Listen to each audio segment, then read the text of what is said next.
or strategic self-interests. I urge us all to heed this message of the international community and act accordingly. War is always a failure of humanity. It is a collective failure of our fundamental values. It is a failure of us as human beings. Thirdly, I would like to say a few words about the state of the United Nations, the institution where we are. The UN was created to maintain and promote peace, stability, development, and friendly relations among nations. In order to achieve this, the balance between the three elements was required. The power at the highest level was represented by the UN Security Council. The interests of the wider membership were reconciled here in the General Assembly, and the values were enshrined in the Charter and consolidated as rules of international law. Now, unfortunately today, the UN is struggling to fulfill its central promise of delivering peace and stability. We can always blame each other, but at the end of the day, it's a collective decision. Countries have increasingly taken the liberty to break the rules of international law and to use force against other people's territories and suppress other nations. The United Nations of today does not sufficiently reflect the realities of the balance of power. All too often, it fails to serve as a forum for the coordination of interests, and the values at its core are too often not respected in good faith. We all want to have the freedom to make choices and a possibility to influence the world around us. Today, many countries are seeking answers in multipolarity or transactionalism. If the UN fails to deliver, this trend will accelerate. So, let me sum up in the terms of the three pillars: values, interests, and power. Our values can divide us. Fundamentally, however, they should unite us around the basic principles of humanity, the rule of law, and the prohibition of aggression. Our interests differ, and it's only right that we promote them. However, our choices have consequences. Opportunism will eventually be forced to confront the problems it tried to ignore. Power will constantly seek a new balance. We must adapt to change. Nevertheless, we should not allow the rise of hard power to blind us. The power of legitimacy, integrity, and rules will remain strong. So let me get to my second part, from the situation to possible solutions or things that we could do together. Never before in history has humankind had such means of innovations at its disposal to solve the world's most pressing problems.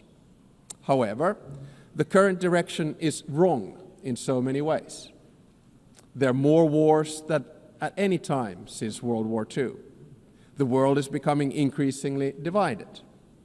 And so are our societies, and the measures to deal with climate change and sustainable development are lagging behind. In different parts of the world, we're witnessing immense civilian suffering and blatant disrespect for humanitarian principles. For me as a Finn, Russia's war of aggression in Ukraine not only reminds me of our past, but is directly linked to the security of the part of the world where I live.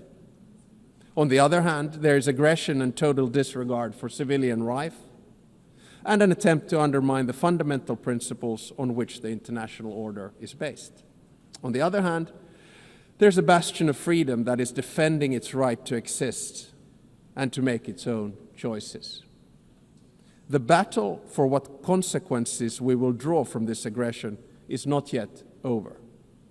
Recently, there's been serious attempts at diplomatic solutions of the war on the initiative of the United States. There are no perfect solutions to wars. At the same time, we know that any decision made in these matters will have far-reaching consequences in Ukraine and beyond. There can hardly be a stronger unifying interest among the UN's broad membership than our opposition to the wars of conquest. Aggression must not be rewarded. Accountability for the most serious international crimes must be pursued. In the Middle East, civilians in Gaza are experiencing immense suffering. The deepening humanitarian crisis has reached unbearable levels and represents a failure of the international system. At the same time, Hamas continues to hold the hostages it has taken, and many have already lost their lives. An immediate ceasefire is needed in Gaza. That has been reiterated from this podium many times today and yesterday. Humanitarian aid must be granted safe and unhindered access. The hostages must be released. I commend the efforts led by France and Saudi Arabia to advance the two-state solution. The negotiations must meet the Israeli and Palestinian security needs and Palestinian right to self-determination, its legitimate aspiration for statehood and sovereignty. The occupation that began in 1967 must end, and all permanent status issues must be resolved. Correspondingly, the countries that have not recognized Israel must do so. At the same time, the international community must support and strengthen the Palestinian Authority for it to govern the entire Palestinian territory effectively. This is the only viable option for achieving a two-state solution. A stable Palestine will also significantly benefit the security of Israel. In many parts of the world, conflicts are raging, causing immense suffering locally, instability regionally, and reverberations globally. We've witnessed particularly brutal violence in Sudan, in the Democratic Republic of Congo, in Haiti, Myanmar, and Mali, among others. Civilian populations continue to face famine and displacement at a large scale. And sometimes I feel that we end up looking at conflicts only that are near to us. But I think the job of the UN is to look at all of them with equal determination. I praise all those who, in good faith, continue to work for peace despite the daunting task. In June, a peace agreement was reached for the conflict in the Eastern Democratic Republic of Congo. The true test, like with all peace agreements, lies in its implementation. Does it stick? There's a humanitarian crisis of alarming proportions that compels us, all of us, to respond. Peace processes should not be transactional. They must be guided by international law. All countries and stakeholders in the region must be engaged and committed to achieve sustainable peace. The presence and involvement of the UN is essential. I would